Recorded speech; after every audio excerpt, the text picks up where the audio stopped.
네, 안녕하세요. 김장 문제풀이 오늘 39강 하들 차례입니다. 39강요. 15장 경제 변동론, 경기 변동 경제 성장론에 오늘은 27번 하도록 하겠습니다. 앞에도 말씀드렸다시피 경기 변동론은 쉬운 거고, 경제 성장론에서 이제 솔로 성장 이론하고, 그 다음에 황금률, 최적 성장론, 그 다음에 이제 내생적 성장론, 신성장 요 세 개 내용을 앞에서도 많이 말씀드렸는데 그 세 개를 잘 정리하셔야 됩니다. 27번은 이제 내생적 성장 이론을 물어봤네요. 내생적 성장 이론에 대한 설명 중 옳지 않은 것은 했습니다. 이 이제 내생적 성장 이론하고 이제 앞에 솔로 성장 이론의 핵심적인 차이는 그죠? 물론 생산함수의 차이도 있겠지만 솔로는 기술 진보가 외생적으로 되어 있잖아요. 저축률이나 이런 게. 그래서 선후진국 간의 차이가 없습니다. 차이가 있음을 설명 못하는 이론이죠. 그러니까 솔로 이론에서는 후진국이 자본의 생산성이 높아가지고 성장률이 더 빠르다. 그래서 소득을 따라잡는다. 모든 자본주의 국가들의 소득은 동일해질 것이다. 이런 수렴 이론이 되어버렸죠. 비현실적인 이론. 그래서 내생적 이론에서는 이제 아니다. 기술 진보를 내생적으로 설명해가지고 선진국은 이렇게 기술 진보를 잘 깨했다. 후진국들은 이걸 기술 진보를 이렇게 못했다. 그래서 우리 선진국이 오히려 성장률이 높다. 그래서 소득 격차는 더욱 벌어졌다. 그러니 후진국이 선진국의 소득을 따라잡기 위해서는 이렇게 기술 진보를 창달하라. 이렇게 방법을 설명하는 것이 핵심적인 그 차이죠. 자, 옳지 않은 것이 27번에 1번 인적 자본 축적도 강조했죠. 물적 자본 축적, 인적 자본 축적 그런 것들이 다 그 기술 진보를 깨하는데 도움이 된다는 원인이다라고 이야기를 하고 있죠. 인적 자본 축적은 경제 성장을 결정하는 중요 요인이다. 그래서 인적 자본 축적을 해서 기술 진보를 깨하게 되고 그럼 이제 성장률이 높아진다는 거죠. 이번 저축률이 상승하면 경제 성장률이 높아지죠. 자, 이것도 이제 솔로 이론과 차이죠. 솔로는 저축률이 상승하거나 이 저축률이 상승하면 기술 진보가 연결되어 있지 않죠. 그래서 저축률 상승은 1인당 소득만 한 번만 올리고 경제 성장률에는 변화가 없죠. 변화가 없고 그리고 지속적 또 성장 요인도 아니죠. 솔로는. 그런데 이제 내생적 이론에서 저축률이 올라가면 이것이 기술 진보를 깨하는 수단이 됩니다. 그래서 지속적 성장률을 올리는 요인이 1인당 소득도 물론 지속적으로 올라가고 성장률 자체도 지속적으로 올라가는 그런 요인이 되고 있죠. 그래서 맞고 그 다음에 3번 정부 개입도 매우 강조하고 있죠. 이런 기술 진보를 위한 정부의 적극적인 세제 지원과 특허에 대한 지원, 기술 특허에 대한 지원들 이런 것들이 필요하다 했습니다. 정부의 개입이 경제 성장에 중요한 역할을 할 수 있다. 맞고 4번 이제 생산함수 자본의 한계 생산은 체감 이 틀리죠. 그거는 우리 생산함수가 솔로는 앞에서도 설명드렸는데 그 노동과 자본이라는 모든 요소를 다 고려한 생산함수는 이런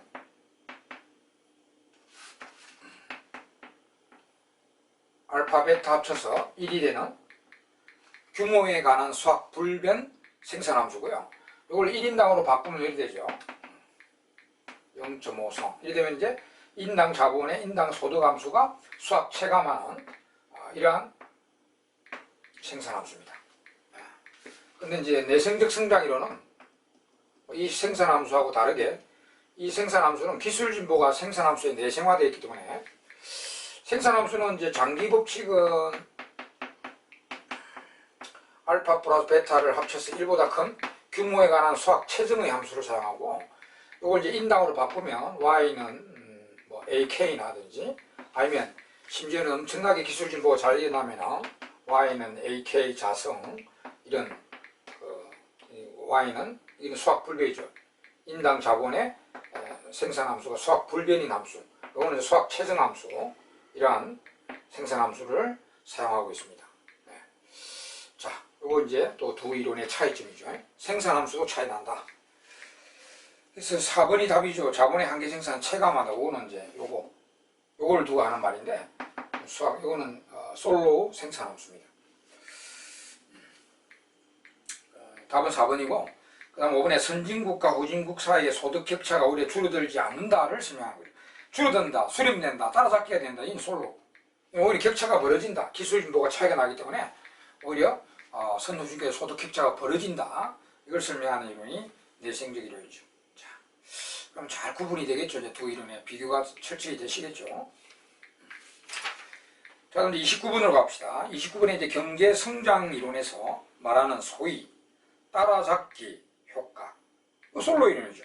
후진국이 선진국의 소득을 따라잡는다. 또 수렴된다. 모든 나라의 소득이 똑같아진다는 수렴 현상이 발생하는 이유는 뭔가? 물론 현실은 안 이랬지만은 솔로는 그렇게 이야기했잖아요. 솔로 이론에서 왜 수렴이 되고 따라잡기가 되냐? 아까 계속 누수 이야기잖아요. 선후진국 간에 기술 진보 차이가 없고 저축률의 차이가 없는 상태. 그 차이를 설명 못 하잖아. 외생변수로 되어 있으니까. 차이가 없는 상태에서 후진국이 자본의 생산성은 높은 건 맞아요.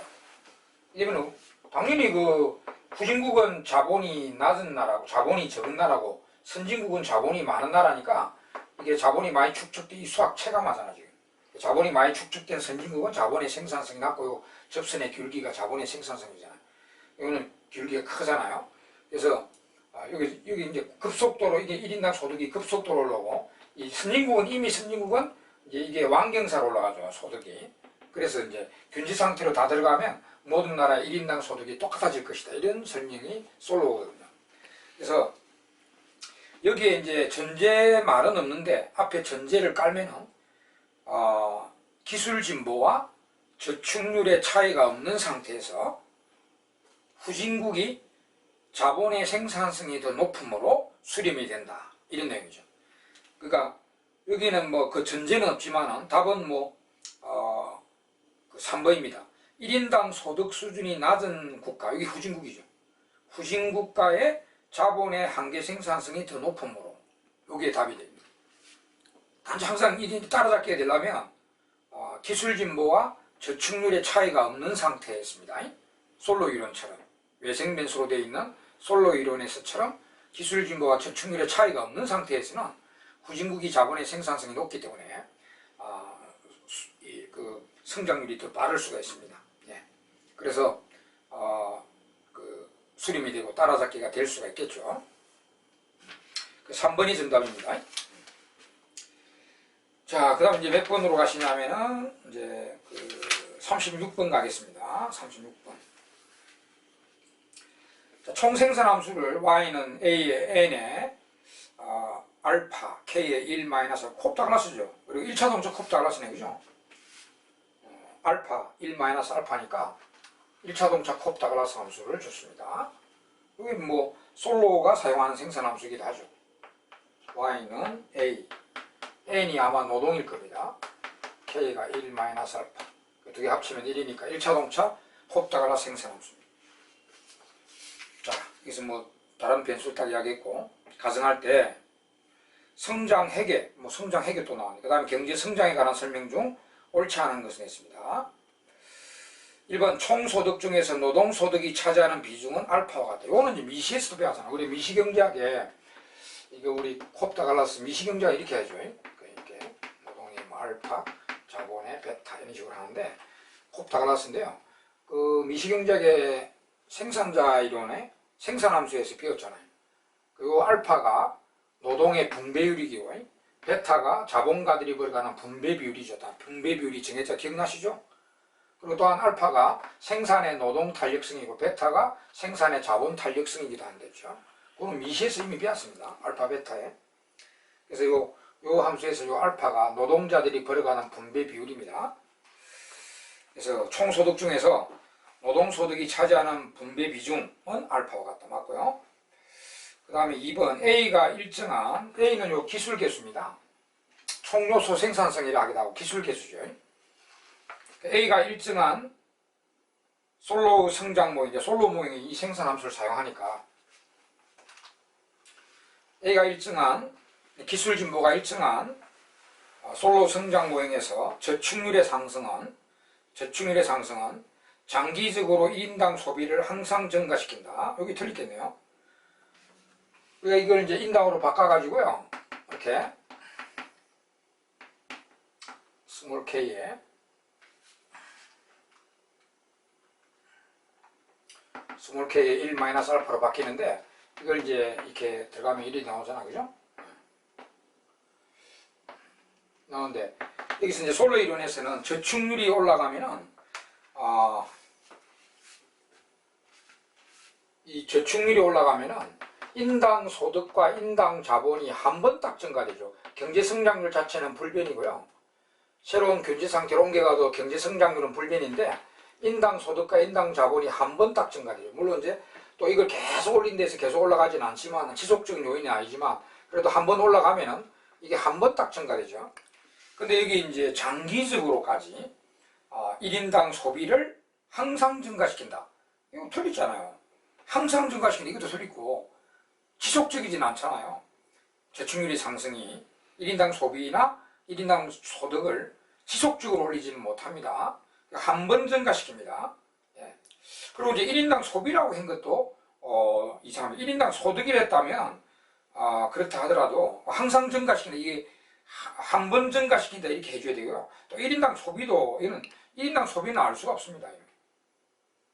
1인당 소득은 올라가죠. 우리가 이제 솔로 이론에서 저축률이 올라가면 인당 소득은 한 번 딱 증가됩니다. 이거 보세요. Y, SY, 이제 M 플러스 델타 K인데 여기 원래 이제 균질 상태잖아요. 여기서 이제 1인당 자본량, 1인당 소득이 이렇게 되어 있잖아요.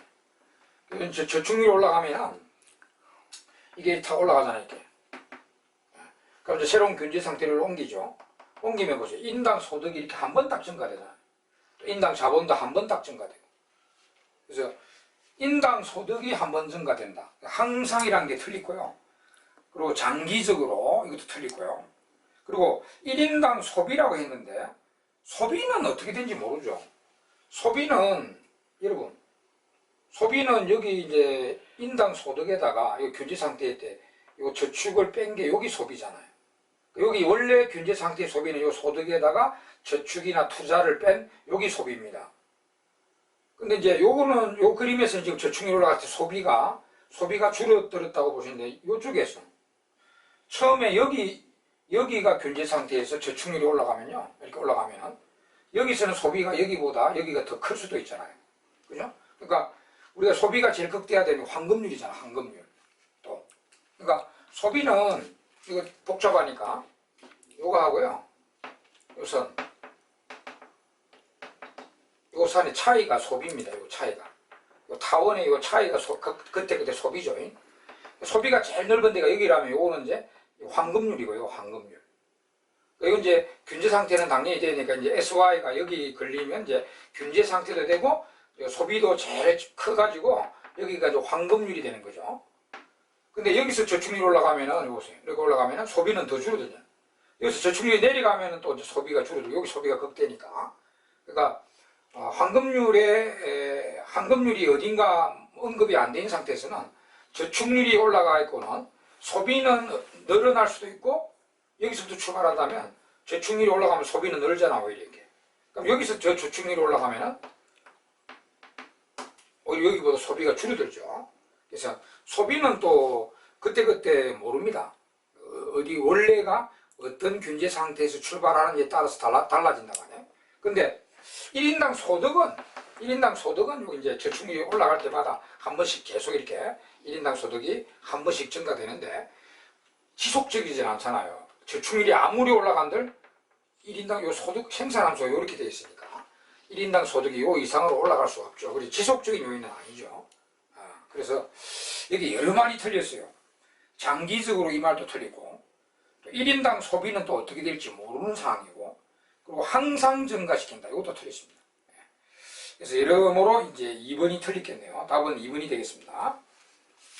자, 그 다음에 이제 3번의 A는 실제 관측되지 않는 것으로 A는 기술 개수니까 실제 관측이 안 되죠. 기술 진보가 얼마나 일어난지 모르죠. 그래서 솔로 잔차로서 즉 성장 회계 방정식으로 간접적으로 그걸 계산할 수 있다 그랬죠. 그 성장 회계 방정식의 의의잖아요.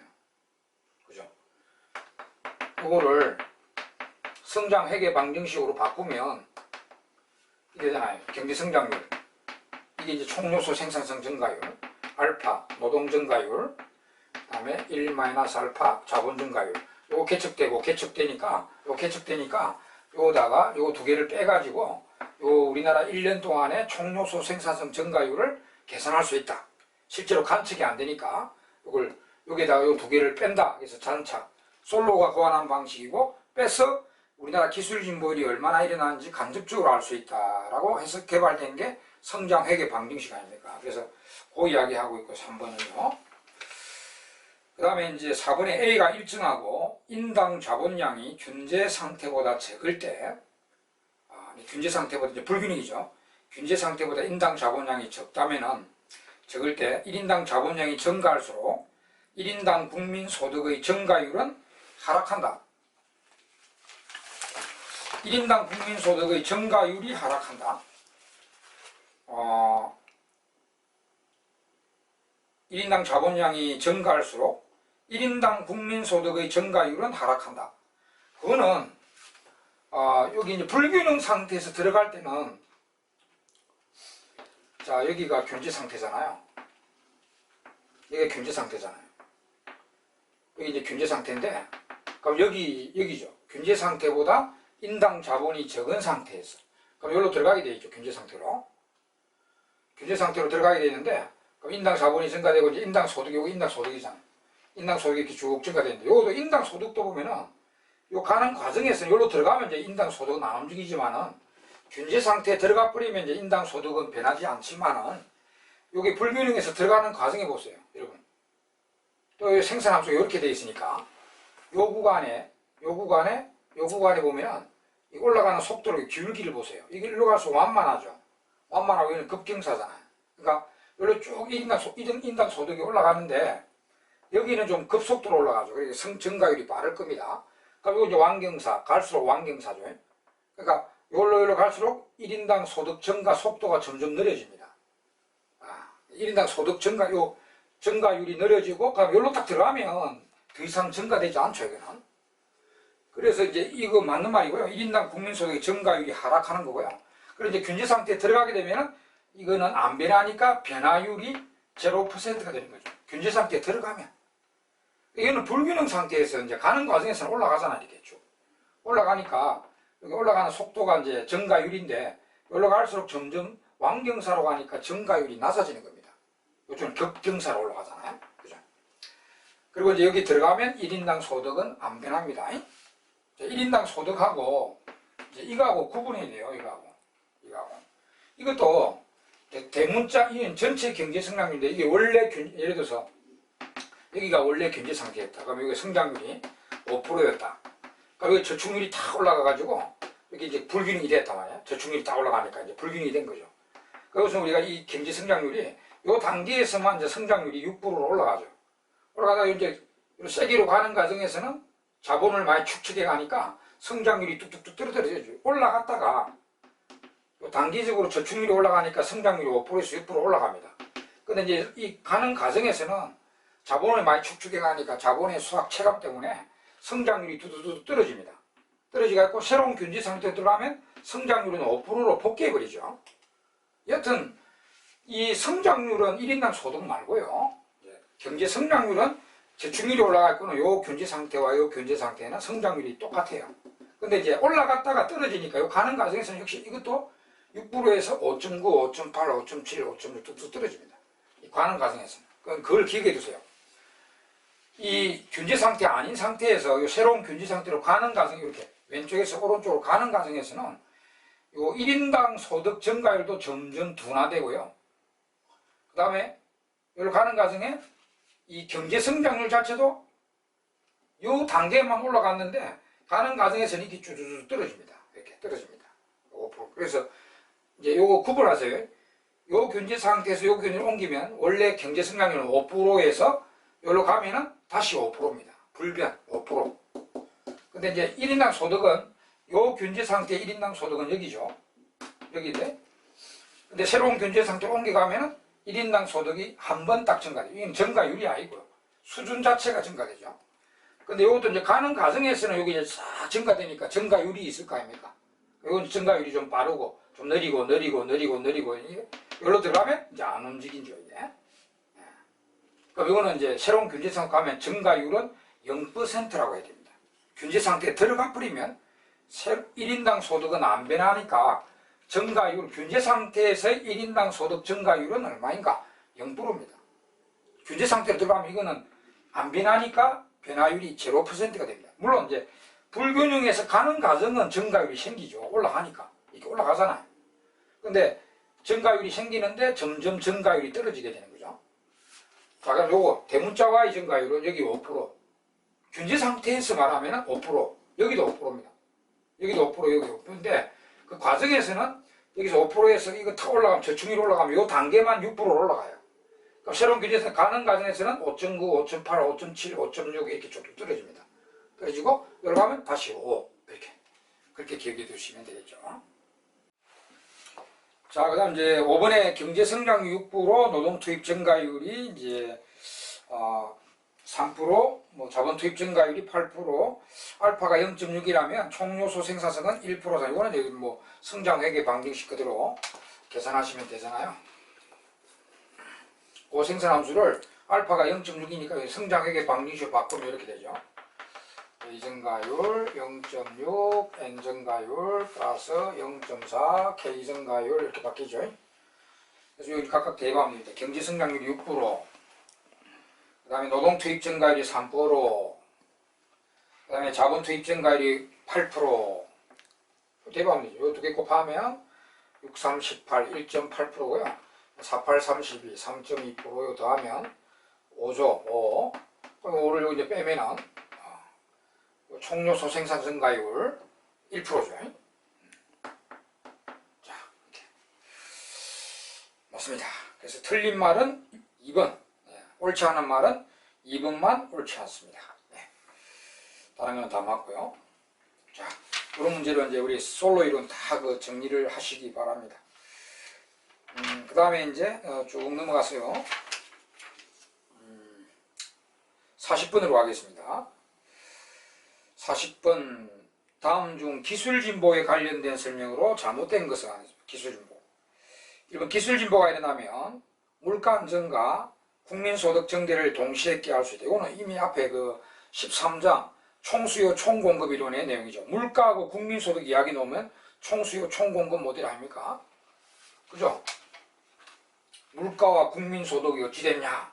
거시경제학 문제에서 기술진보가 일어났다. 물가와 국민소득이 어떻게 되냐 하면 ADS 모델이죠. 보기 1번은 ADS 모델.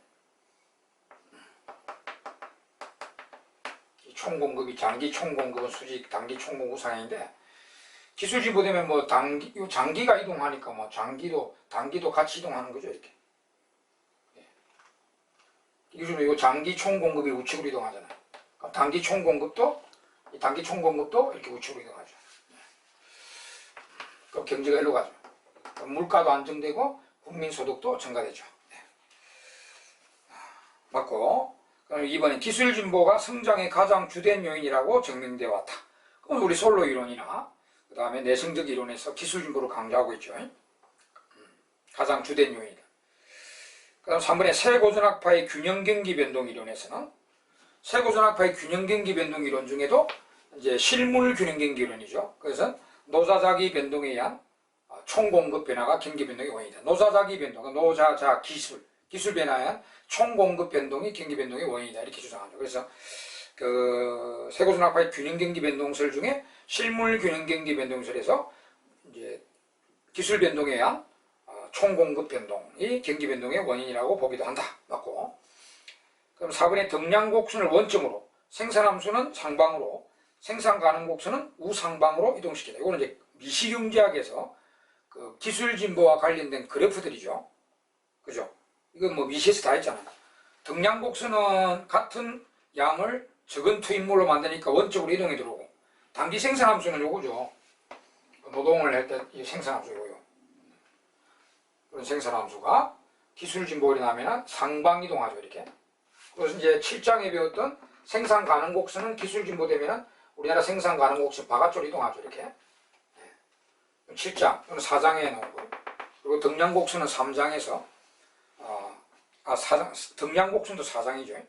그래서 그런 거 우리 미시에서 다 배운 적이 있습니다. 그래서 요 문제는 보기 1, 2, 3, 4가 다 맞는 말이에요. 그러니까 이 전체 요 보기 4개가 기술 진보와 관련된 우리 경제학 원론 전체 내용에 다 들어가 있는 겁니다. 그래서 이거 다 맞아요. 그래서 답은 없음이죠. 잘못된 말은 없음. 다 맞습니다. 그 다음 42번으로 가보겠습니다. 42번. 솔로 성장 모형 또 한번 마지막으로 한번 보더라고요. 42번의 솔로 성장 모형에서 생산이 이루어지고 있을 때 다음 설명 중 옳은 것을 모두 골라라. 기업, 인구 증가율이 낮아지면, 자, 낮아지면 딱 기억나죠? 인구 증가율이 낮아지거나 감가상각률이 낮아지면 1인당 소득이 증가되죠. 한 번. 물론 지속적이진 않지만 1인당 소득이 한 번 딱 증가되고요. 그 다음에 이제 경제 성장률은 낮아지죠. N과 델타가 떨어지기 때문에 그만큼 경제 성장률 자체는 떨어집니다. 그래서 인구 증가율이 낮아지면 1인당 국민 소득은 장기적으로 낮아진다. 이 틀이 장기적으로도 틀리고요. 올라간다 해야죠. 인구 증가율이 낮아지면, 감가상각률이 낮아지면 1인당 소득은 한 번 증가됩니다. 한 번 장기적으로 틀리고 한 번 또 낮아진다도 틀리죠. 증가한다 해야 됩니다. 그래서 기억 틀렸고, 니은 저축률이 0.2에서 0.3으로 높아지면, 자, 저축률이 올라가요. 장기적으로 경제 성장률이 높아지죠. 틀리죠. 경제 성장률은 불변이죠. 새로운 경제 상태에서 원래 경제 상태에서 새로운 경제 상태에 옮겨갔을 때 경제 성장률 자체는 불변이죠. 올라갔다가 떨어지니까 불변으로 돌아가죠. 그리고 인당 소득은 한 번 딱 증가되고요. 그래서 니은도 틀렸습니다. 다음 디귿. 인당 자본 스탁이 균제 상태보다 낮은 수준에서, 이제 불균형이죠. 균제 상태보다 왼쪽 수준에서, 낮은 수준에서 균제 상태로 접근함에 따라 경제 성장률이, 이건 앞 문제에서 했잖아요. 그죠?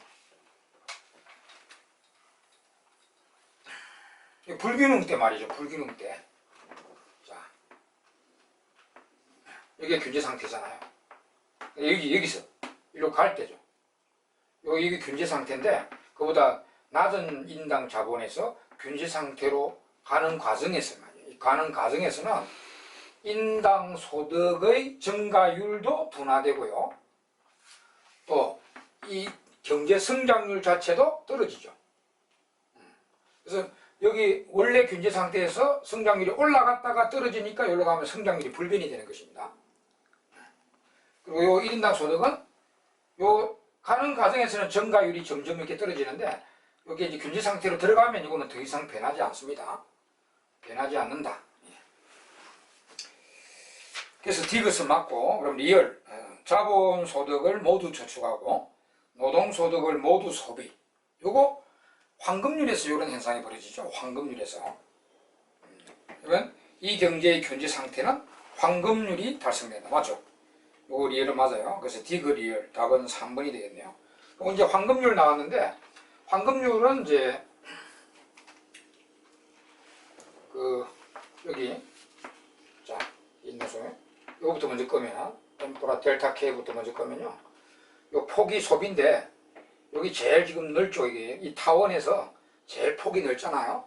그럼 이제 균제 상태가 여기 이제 들어가면 여기 균제 상태가 되면서 소비도 제일 높단 말이에요. 이게 소비가. 그래서 이거 황금률의 균제 상태입니다. 여기가. 요런 데는 소비가 극대화되지 못하고 있죠. 그래서 요 기울기하고 조건은 F-K 인당 자본의 한계 생산성과 이 기울기 M 플러스 델타, 이 기울기가 같아질 때죠. F-K 이꼴 M 플러스 델타 같아지는 게 황금률이죠. 그러면 이제 포인트가 균제 상태는 여전히 되고 있고요. 그 다음에 이제 소비 극대화가 제일 포인트 아닙니까? 국민들이 배불리 먹는다. 소비를 극대화한다. 요거 이제 포인트고요. 그 다음 추가적으로 덤으로 추구되는 현상이 이제 그냥 기억하시겠죠. 우리나라 소비액과 노동자들의 임금액이 동일해야 되고요. 저축하는 액수, 즉 투자되는 액수만큼하고 자본가들이 벌어가는 이윤액이 동일해지는 희한한 현상도 같이 달성된다. 덤으로 추가되는 현상이다. 같이 기억하시겠죠? 황금률에 들어가면. 그래서 그 이야기입니다. 리얼이. 자본소득과 저축액이 같고 모두 저축된다는 말이 같다는 말이에요. 노동소득이 모두 소비된다. 이거는 맞다. 황금률 상태에서만 그런 현상이 벌어진다. 제가 뭐 증명은 안 해드리는데 그냥 기억하고 계시면 됩니다. 그래서 디그리얼 답은 3번입니다. 자, 그 다음에 이제 또 45번으로 가볼게요. 45번. 45번은 계산 문제네. 솔로 성장공에서 1인당 생산함수 준대 바로 y는 스몰 k의 0.5선. 자, 계산 문제인데, 이제 솔로 인원 계산 문제가 한 50% 정도 솔로 인원에서 시험에 나오면 계산 문제 한 50%예요. 그러니까 예산 문제를 잘 충실히 해두시기 바랍니다. 솔로 함수 이제 아예 인당 소득 함수 바로 줬네요. 이렇게 솔로 생산함수 인당 소득 생산함수 바로 줬고 저축률이 12% 0.12 인구 증가율이 1% 0.01 그 다음에 자본의 감가상률 들어왔네요. 2% 감가상각률 2% 이렇게 줬습니다. 예, 다음 설명 중 옳은 것을 모두 골라라 했어요. 계산 문제인데 기억 균제 상태에서 1인당 산출량 즉 1인당 소득은 4다. 4. 그럼 계산해봐요. 균제 상태에 1인당 소득과 1인당 자본량이 얼마인가 계산해 보겠습니다. 균제 상태 조건을 기억하셔야 되죠. 균제 상태 조건은 SY 이꼴 저축률이 1인당 소득이고 N 플러스 델타 K죠. 이게 이제 균제 상태 조건입니다. 그러면 이거 Y 대신에 이제 이거 바로 넣고요.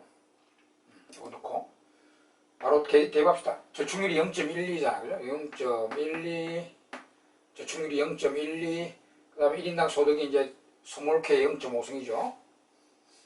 0.5성은 M 플러스 델타 이거 두 개 더하면 0.03이죠. 자, 이거 두 개 더하면 0.03 K 그걸로 넘기면 이걸로 넘겨서 나눠주면 K의 0.5성이고요. 요거 이걸로 나눠주면 4죠. 4 0.12 나누기 0.03은 3, 4, 12 4잖아요. 그럼 K는 얼마예요? K는 16이죠. 16 16의 루트가 루트 16이 4잖아요. 그리고 그러면 인당 소득은 여기 16을 넣어줘야죠. 그럼 인당 소득은 4죠. 그래서 기억 맞네요. 균제 상태에서 1인당 산출, 1인당 소득은 4다. 1인당 자본량은 16이고 1인당 소득은 4 맞습니다. 그럼 이은 자본소득 분배율과 노동소득 분배율은 같다. 이걸 이제 우리 이걸 이제 이렇게 출제자가 아예 1인당 소득 함수로 바꿔놨는데 이걸 원 생산함수로 대문자 생산함수로 바꿔보면 이 되게 그러면 알파 노동 위에 있는 알파 자본 위에 있는 베타를 알 수가 있죠. 이걸 대문자로 바꾸면 이렇게 되잖아요. 이렇게 1차 여러분 이거 양변의 노동을 나누면 이렇게 되잖아요. 총소득을 인구로 나누니까 스몰 y고요.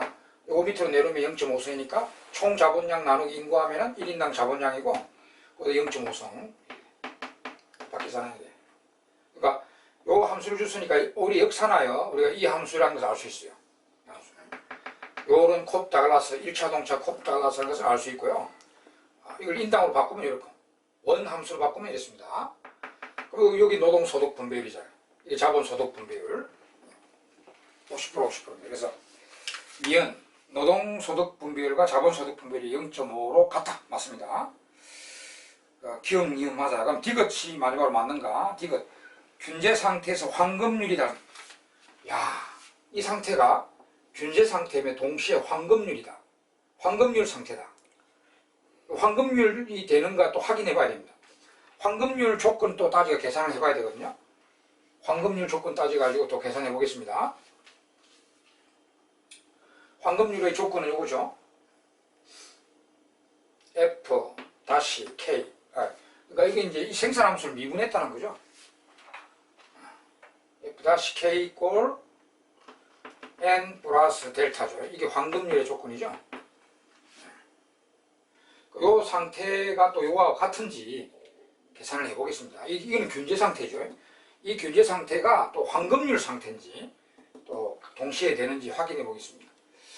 요거는 이제 생산함수를 미분하면 되거든요. 요거 미분하면 돼요.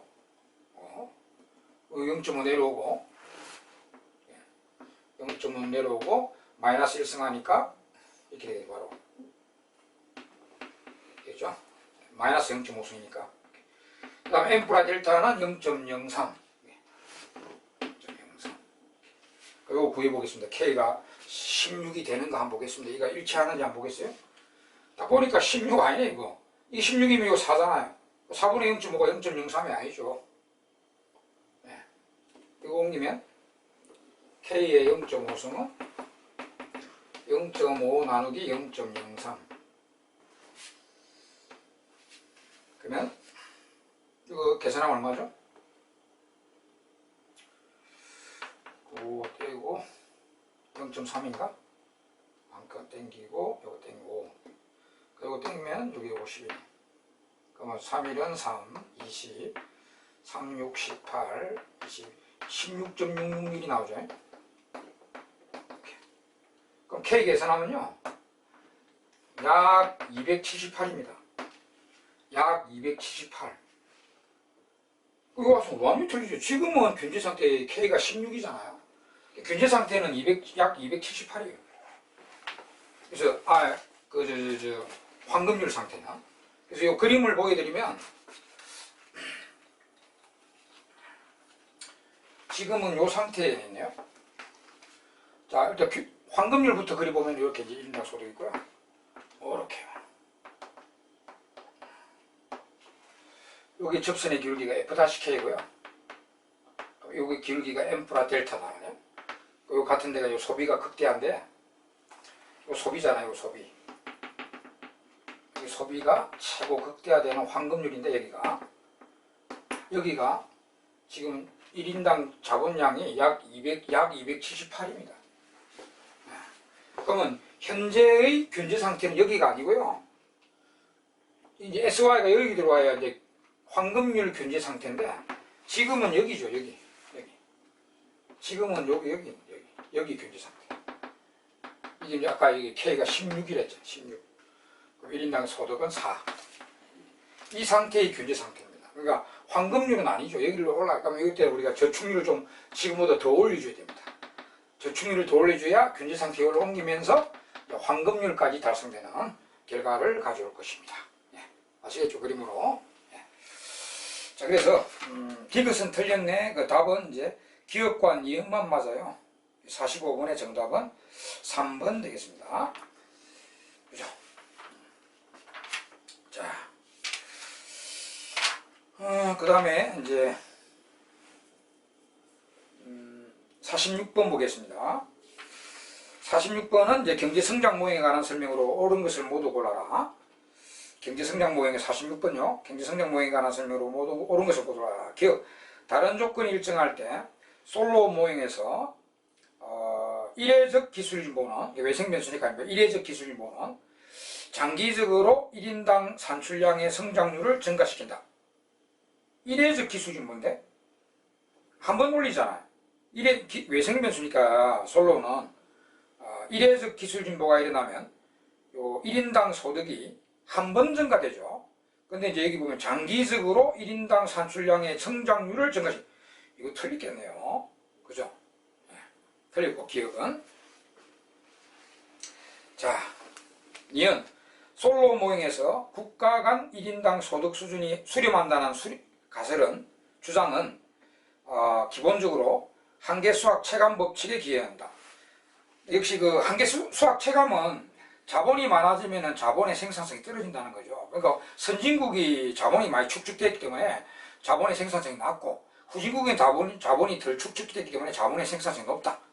그래서 기술진보와 저축률의 차이가 없는 상태에서는 이 후진국이 성장률이 더 빠르게 되어 있다. 그래서 수렴된다. 이런 내용이죠. 그러니까 요건 이해는 맞아요. 그 자본의 한계 수학 체감 이게 후진국이 자본의 생산성이 더 높다. 그래서 성장률이 더 빠르다. 이게 이제 솔로그에서 그렇게 이야기한 거 아닙니까? 물론 기술진보, 항상 기술진보와 저축률의 차이가 없는 상태를 단서를 달고요. 솔로가 그 차이를 설명 못하는 이론이 솔로니까. 그래서 니은은 맞고요. 그 다음에 딕은 로마 루카스의 내성적 성장이론이죠. 기술진보를 내생화한 성장론을 제시해. 이거 맞고요. 내성적 성장이론에. 리얼 총생산수 Y는 AK인 경우, Y는 AK는 이제 수학 불변인 내성적 성장이론에 사용하는 생산함수죠. Y는 AK인 경우에 K의 한계 생산물은 일정하죠. 수학은 불변이죠. K의 한계 생산성은 일정 불변하는 수학 불변의 생산함수죠.